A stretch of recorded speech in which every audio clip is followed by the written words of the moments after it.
Bonjour à tous, c'est Pierre-Marie, French by Ear Fransugo no Kikitori. Bienvenue dans un nouvel épisode de mon podcast. Je ne sais pas si vous avez remarqué, mais il fait chaud en ce moment, il fait très chaud. Nous ne sommes pas encore en juillet. Aujourd'hui, pour moi, j'enregistre ce podcast. Nous sommes le 17 juin et déjà le thermomètre va monter au-dessus de 35 degrés. Le thermomètre, qu'est-ce que c'est ? C'est cet instrument qui nous permet de mesurer la température. Le thermomètre va donc monter au-dessus de 35 degrés. Nous ne sommes pas encore en juillet. L'été s'annonce difficile. Comment allons-nous survivre ? Qui va nous sauver ? Eh bien sûr, comme chaque année, la pastèque va venir nous sauver. Et quand je dis comme chaque année, en fait, je devrais dire un peu plus chaque année, puisque chaque année, il fait un peu plus chaud. Alors, je sais, j'ai déjà parlé de mon amour de la pastèque dans ce podcast. C'était il y a à peu près 2 ans. C'est donc la deuxième fois que je parle de pastèque. C'est beaucoup peut-être, mais comme on dit en français, quand on aime, on ne compte pas. Et puis, surtout, la pastèque, c'est un peu mon super-héros ou ma super-héroïne, pour donner un nom féminin, un peu comme les super-héros de cinéma, comme Superman, Spider-Man, Wonder Woman. Dans ces films, il y a toujours une suite, bien sûr. Il y a eu Superman et ensuite Superman 2, Superman 3, etc. Eh bien, c'est pareil pour la pastèque, mon super-héros, ma super-héroïne.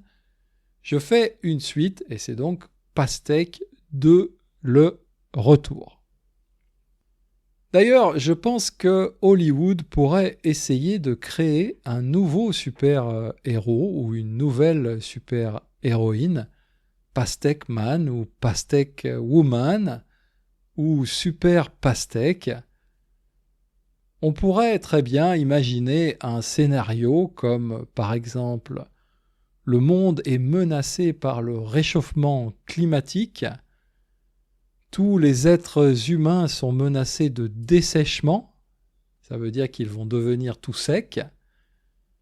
Qui va venir nous sauver ? Qui va sauver le monde du réchauffement climatique et du dessèchement général ? Eh bien sûr, Pastèque Man, Pastèque Woman.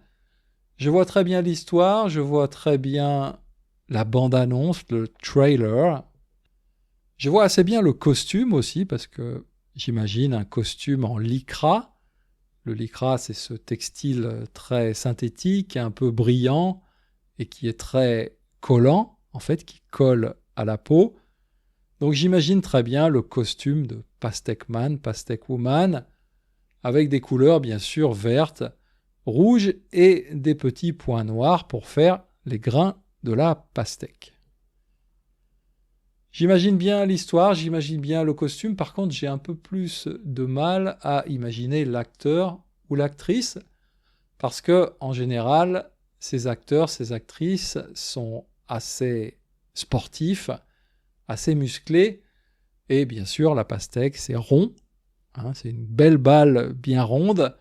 Donc, il faudrait trouver un acteur un peu rond, une actrice un peu ronde pour jouer le rôle de Pastèque Man ou Pastèque Woman.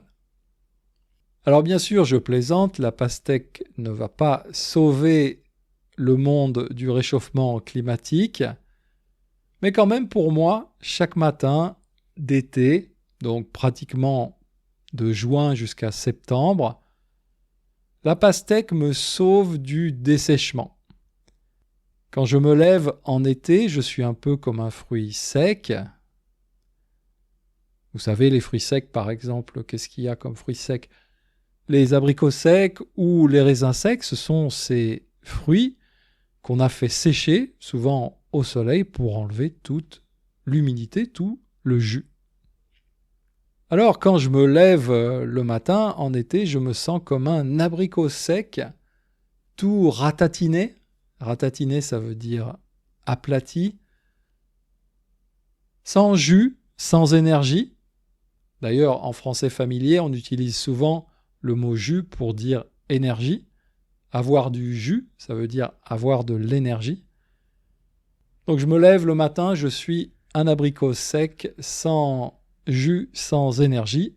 Et bien sûr, dès que je croque à pleines dents dans ma pastèque, eh bien, l'énergie revient, le jus revient. Je me regonfle, je redeviens rond. Je ne suis plus un abricot sec, mais un bel abricot de saison, bien rond et donc plein de jus. Donc ça, c'est vraiment la magie de la pastèque, une sorte de miracle naturel. Et d'ailleurs, quand on y réfléchit, la nature, le monde est vraiment bien fait. Je ne sais pas qui a organisé le monde, la nature. Je ne suis pas très religieux, bien sûr, certaines personnes pensent que c'est Dieu, d'autres personnes vont penser que c'est plutôt le Big Bang, une explication scientifique ou le hasard total. Mais en tout cas, on peut quand même dire, quand on observe la pastèque, que le monde est bien fait, la nature est bien faite, c'est vraiment très bien organisé. Pourquoi je dis ça ? Eh bien parce que le climat idéal pour cultiver des pastèques, c'est un climat très chaud. Vraiment très chaud. En fait, le top pour la pastèque, pour qu'elle devienne grosse, c'est quand les températures montent jusqu'à 35 degrés. Donc ça veut dire que les régions où la pastèque pousse le mieux, ce sont les régions où il fait très chaud, et donc évidemment ce sont aussi les régions où on a le plus besoin de cette pastèque pour se réhydrater, pour refaire le plein de jus en été quand il fait trop chaud. Alors du coup, évidemment, on retrouve dans les plus grands pays producteurs de pastèques, on retrouve beaucoup de pays dans l'hémisphère sud, dans des régions chaudes. Évidemment, le plus grand producteur de pastèques, c'est la Chine, 60 millions de tonnes de pastèques par an. Ensuite vient la Turquie, seulement 3,4 millions, l'Inde, 3,3 millions, l'Algérie, 2 millions et le Brésil, 1,9 million. Donc la Chine est très loin devant dans ce classement, évidemment. Et le Japon, eh bien le Japon est très loin derrière puisque le Japon produit seulement 300 000 tonnes de pastèques par an. Ça veut dire 0,5% de la production chinoise. Et la France, eh bien la France est encore plus loin.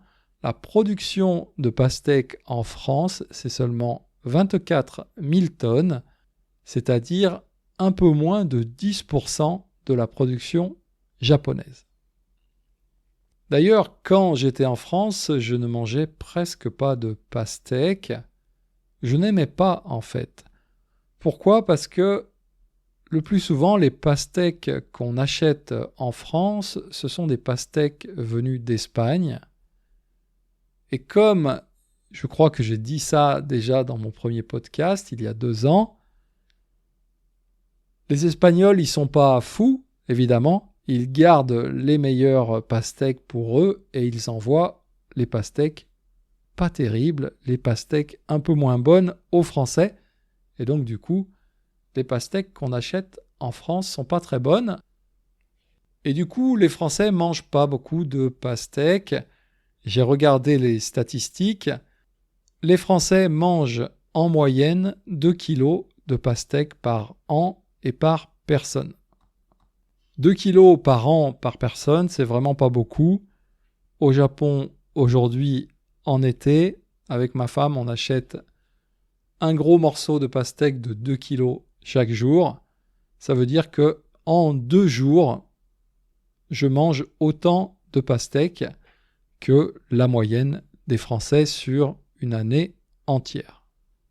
Et dernière chose que j'aime bien avec cette pastèque japonaise qui est vraiment excellente, c'est que grâce à la pastèque japonaise, je découvre un peu la géographie du Japon, la géographie du pays. Pourquoi ? Parce qu'en fait, la pastèque est cultivée un peu partout au Japon, de l'ouest à l'est et surtout du sud au nord. Et donc au début de la saison, eh bien, on mange des pastèques du sud du Japon, de la région de Kyushu, par exemple Kumamoto. Et petit à petit, avec la saison qui avance, eh bien, on mange des pastèques qui viennent de régions un peu plus au nord à chaque fois. Et on termine la saison de la pastèque, en général fin août, début septembre, avec des pastèques du nord du Japon comme Niigata ou même Hokkaido. Et ça, c'est un côté assez sympa que j'aime bien aussi. Voilà, c'est tout pour aujourd'hui. Peut-être que dans 2 ans, je ferai Pastèque 3, le retour du retour, un peu comme les films de super-héros. En tout cas, d'ici là, portez-vous bien, mangez beaucoup de pastèques et je vous dis à bientôt. Mata Jikai.